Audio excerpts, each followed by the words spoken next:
비가 내리기 시작한 건 자정 무렵이었다. 처음엔 나뭇잎을 건드리는 소리로만 들렸다. 서연은 폐펜션 안쪽 구석에 등을 기대고 앉아 그 소리를 들었다. 합판으로 막힌 출입구 틈새로 바람이 들어왔고 그 바람이 빗기운을 달고 있어서 공기가 점점 차가워졌다. 서연은 두 팔로 무릎을 감싸려다가 오른쪽 무릎이 반응하는 것을 느끼고 왼쪽만 당겨 안았다. 몸이 열을 만들어내고 있었다. 그것이 살아있다는 신호라는 걸 알았고 동시에 이 열이 얼마나 오래 지속될 수 있는지를 몰랐다. 어둠은 완전했다. 도시의 어둠과는 달랐다. 도시에는 항상 어딘가에서 빛이 새어나왔다. 편의점 간판이든 가로등이든 아파트 창문이든. 그러나 여기는 달랐다. 눈을 떠도 감아도 같은 어둠이었고 그 안에서 서연이 인식할 수 있는 것은 소리와 온도와 자신의 숨소리뿐이었다. 빗소리가 지붕을 두드리기 시작했다. 처음엔 산발적으로, 그 다음엔 일정하게, 그리고 점점 두껍게. 지붕 어딘가에서 물이 새는 소리가 들렸다. 바닥에 떨어지는 소리가 규칙적으로 반복됐다. 서연은 그 소리를 세었다.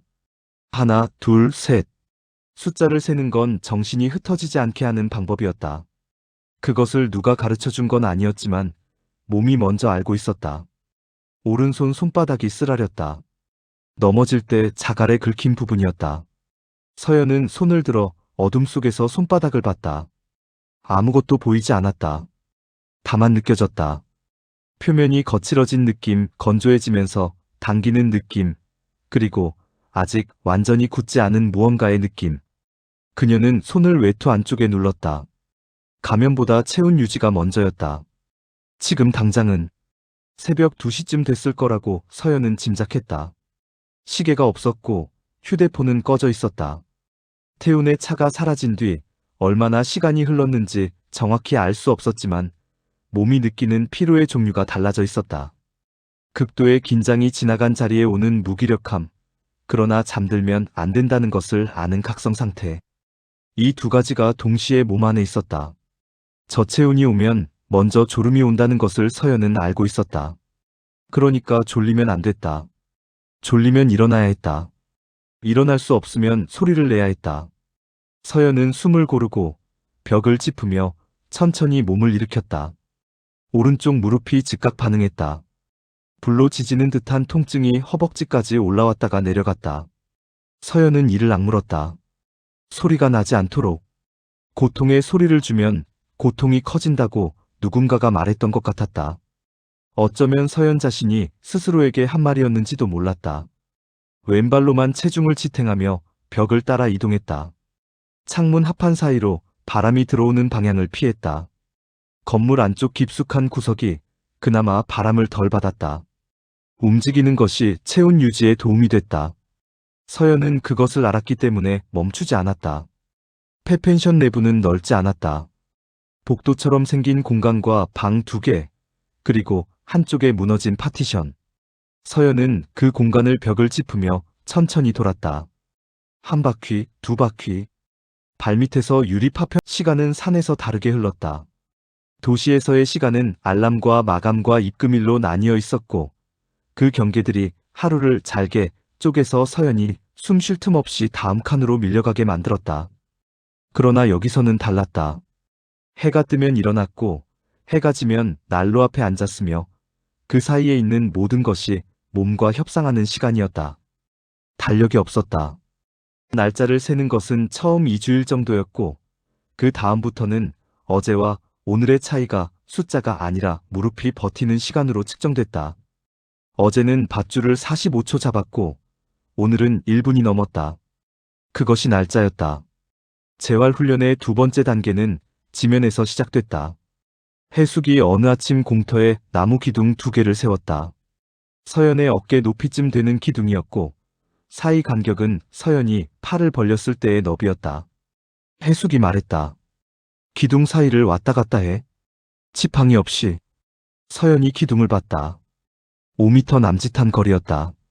지팡이 없이 걸어본 적이 없었다. 정확히는 걸으려고 시도했다가 2걸음 만에 포기한 적이 있었다. 해숙은 시범을 보이지 않았다. 그냥 팔짱을 끼고 서 있었다. 서연은 첫 번째 기둥을 잡고 손을 뗐다. 한 걸음.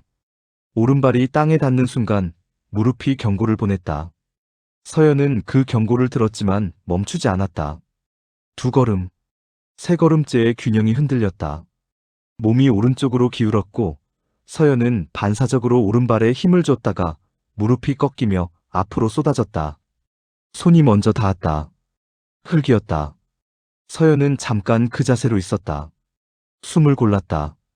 해숙이 다가오지 않았다. 서연은 혼자 일어섰다. 다시. 해숙의 목소리는 항상 같은 온도였다. 서연은 처음에 그것이 냉정함이라고 생각했다가 나중에는 그것이 신뢰라는 걸 알았다. 네가 일어날 수 있다는 걸 아니까 달려오지 않는 것이었다. 그 신뢰가 서연을 일으켜 세우는 힘이 됐다. 동정보다 강한 것이 세상에 있다면 그것은 이런 종류의 믿음이었다. 나흘째에 5미터를 완주했다. 해숙이 고개를 한번 끄덕였다. 그리고 말했다. 10미터. 서연은 웃지 않았다. 웃을 틈이 없었다. 거리가 늘어났고 지면이 고르지 않은 구간이 추가됐으며 나중에는 경사면이 포함됐다. 비가 오는 날도 훈련은 멈추지 않았다.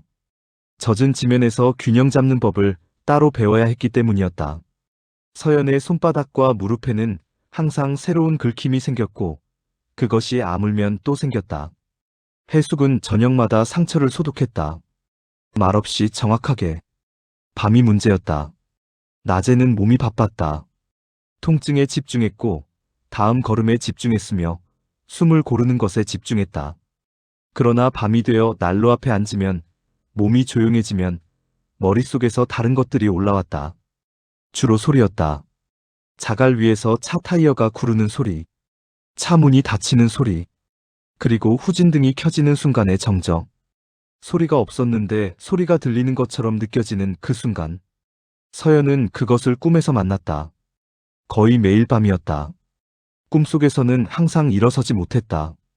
손이 닿지 않는 거리에서 흰빛이 멀어졌고 서연은 그 빛을 향해 소리를 질렀지만 소리가 나오지 않았다. 그러면 눈이 떠졌다. 숨이 찼다. 심장이 빠르게 뛰었다. 해숙은 알고 있었다. 어느 날 밤 서연이 꿈에서 깨어 앉아 있을 때 해숙이 건너편 침대에서 말했다. 자고 있는 줄 알았는데 깨어 있었다. 숨 쉬어. 그것뿐이었다. 서연은 해숙이 가르쳐준 호흡을 했다. 들이쉬고 멈추고 내쉬고. 심장이 천천히 내려앉았다. 서연은 어둠 속에서 천장을 바라봤다. 나무 천장이었다. 틈새로 별이 보이는 밤도 있었다. 자주 와요? 서연이 물었다. 처음엔 매일. 해숙이 말했다. 나중엔 가끔. 언제부터 가끔이 돼요? 해숙이 잠깐 대답하지 않았다가 말했다. 네 몸이 지금 여기 있다는 걸 기억하기 시작하면. 서연은 그 말을 천천히 씹었다. 지금 여기. 흙이 있고 나무가 있고 난로가 있고 자신의 숨소리가 있는 여기. 후진등이 있는 그 밤이 아니라. 서연은 손바닥을 침대 위에 평평하게 펴서 나무 표면의 결을 느꼈다. 거칠고 차갑고 실제하는 것이었다. 그녀는 그것을 느끼면서 눈을 감았다. 이번엔 꿈이 오지 않았다. 라디오 신호가 잡힌 건 그로부터 열흘쯤 뒤였다. 해숙이 가끔 마을에 내려갈 때 가져오는 소형 라디오였다. 산속에서는 신호가 약해서 잡히는 날이 드물었는데 그날은 유독 잘 터졌다. 서연은 훈련을 끝내고 오두막 앞에 앉아 있었다. 해숙이 라디오를 틀었다. 오후 뉴스였다. 서연은 듣고 있지 않았다. 몸이 피곤해서 소리가 배경으로만 들렸다. 그러다 이름이 들렸다. 강태훈 검사. 서연의 몸이 멈췄다. 라디오 앵커의 목소리는 계속됐다. 최연소 임용, 지방검찰청 배치, 향후 행보 주목. 목소리는 그 이름을 3번 말했다. 서연은 3번 다 들었다. 손이 무릎 위에 얹혀 있었고 그 손이 천천히 쥐어졌다. 주먹이 됐다가 다시 펴졌다. 펴진 손이 떨리고 있었다. 해숙이 라디오를 껐다. 서연은 해숙을 보지 않았다. 앞을 봤다. 나무들이 바람에 흔들리고 있었다. 잎이 서로 부딪히는 소리가 났다. 서연은 그 소리를 들으면서 오랫동안 아무 말도 하지 않았다. 소리 없이 울었다. 눈물이 나오는 게 느껴졌고 닦지 않았다. 닦으면 인정하는 것 같았고 닦지 않으면 그냥 물이 흐르는 것 같았다. 서연은 후자를 택했다. 나무들이 계속 흔들렸다. 바람이 얼굴을 건드렸다. 눈물이 턱 끝에서 떨어졌다. 그게 마지막이었다. 서연은 소매로 얼굴을 닦았다. 한 번, 천천히. 그리고 두 손을 무릎 위에 평평하게 펴서 내려다봤다. 손바닥에 굳은 살이 생겨 있었다. 밧줄 때문이었고 나무 기둥 때문이었으며 넘어질 때마다 땅을 짚어서였다. 이 손이 지난 몇 주 동안 한 일들이 그 안에 새겨져 있었다. 서연은 생각했다. 복수가 아니었다. 그 이름을 들었을 때 올라온 것이 복수심이라면 더 단순했을 것이었다. 그러나 그것은 달랐다. 더 넓고 더 차가우며 더 오래 가는 것이었다. 그 남자가 가져간 것들을 다시 가져오는 것. 다리만이 아니었다. 시간이었고 새벽이었으며 카드 단말기 소리였고 식어가던 도시락이었다. 그 모든 것을 돌려받는 것. 돌려받을 수 없다면 그것들이 헛되지 않았다는 것을 증명하는 것. 내 인생을 회수하는 것. 서연은 자리에서 일어섰다. 지팡이를 짚지 않았다. 무릎이 반응했지만 허락 범위 안의 반응이었다. 서연은 오두막 문을 열고 안으로 들어갔다. 해숙이 탁자 앞에 앉아 있었다. 서연을 봤다. 서연이 말했다. 공부하고 싶어요. 재활 말고. 법이요. 그리고 피해자 지원제도. 해숙이 서연을 봤다. 아까와 같은 눈이었다. 재고, 측정하는 눈. 그러나 이번엔 그 안에 다른 것이 있었다. 아주 작은 것이었지만 서연은 보았다. 앉아. 해숙이 말했다. 그리고 탁자 위의 파일 더미 중 하나를 서연 쪽으로 밀었다. 해숙이 처음으로 자신의 이야기를 꺼낸 건 밤이었다. 서연이 파일을 펼쳐 읽기 시작한 지 사흘째 되는 저녁이었다. 난로에 장작이 들어가 있었고 불빛이 오두막 안을 주황빛으로 물들이고 있었으며 창밖에서는 바람이 나무를 흔드는 소리가 낮게 깔려 있었다. 해숙은 차를 2잔 만들고 서연 앞에 한 잔을 밀었다. 서연은 파일에서 눈을 들었다. 해숙이 자기 잔을 손으로 감싸며 앉았다. 그 자세가 무언가를 말하려는 사람의 자세였다. 서연은 파일을 덮었다. 해숙이 말을 시작하는 방식은 서두가 없었다. 나도 병원에 있었어. 그것이 첫 문장이었다. 서연은 기다렸다. 해숙은 차를 한 모금 마시고 계속했다. 재활 전문 병원이었다. 20년을 일했다. 환자들이 다시 걷는 것을 보는 게 좋았고 그 일이 자신에게 맞다고 생각했다.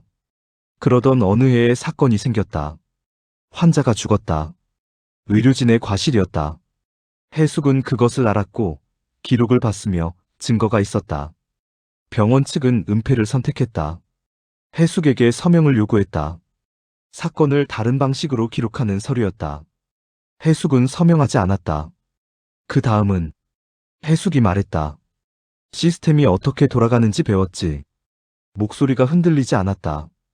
오래전에 흔들림이 끝난 이야기였다. 병원은 해숙을 해고했다. 해고, 사유는 따로 만들어졌다. 해숙이 제출한 진술서는 수사 과정에서 누락됐다. 담당 검사는 무혐의 처분을 내렸고 그 검사가 이후 어느 로펌으로 갔는지는 나중에 알았다. 해숙은 행정소송을 냈다. 졌다. 민사소송을 냈다. 오래 걸렸고 결국 조정으로 끝났다. 조정 금액은 해숙이 들인 소송 비용보다 적었다. 그래서 여기 온 거예요? 서연이 물었다. 도망친 거야. 해숙이 말했다. 망설임이 없었다. 그걸 도망이라고 부르는 게 맞아.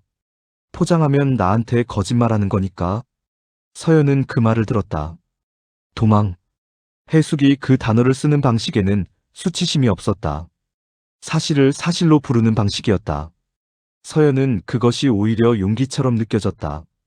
자신이 한 일을 정확한 이름으로 부를 수 있는 것. 근데 왜 다시 가르치는 거예요? 서연이 말했다. 질문이 아니라 확인이었다. 해숙이 서연을 봤다. 네가 살아남았잖아. 짧은 말이었다. 그러나 그 안에 많은 것이 들어있었다. 서연은 그것을 다 이해하려고 하지 않았다.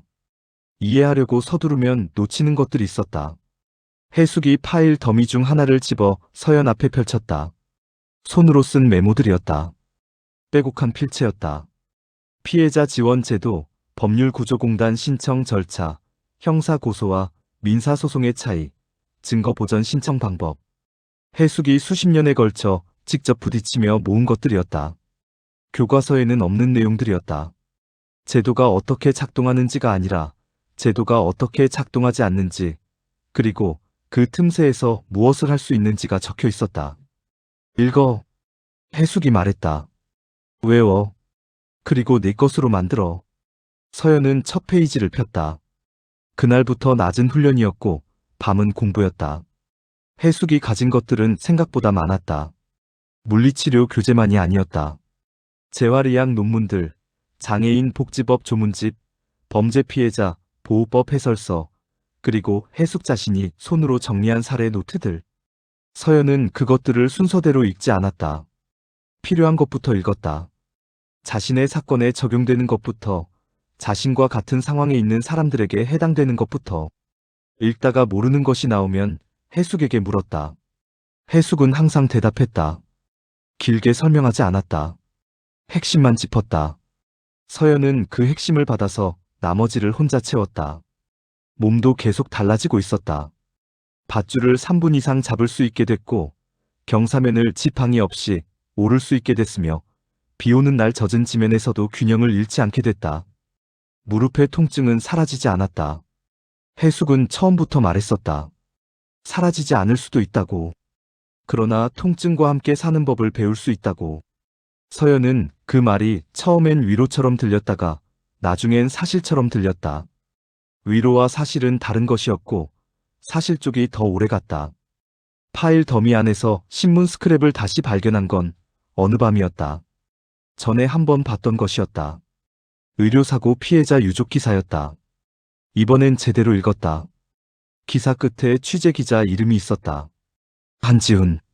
당시 지역 일간지 사회부 기자였고 기사는 연속기획이었다. 두 번째, 세 번째 기사도 스크랩돼 있었다. 서연은 그 이름을 한 번 더 봤다가 파일을 덮었다.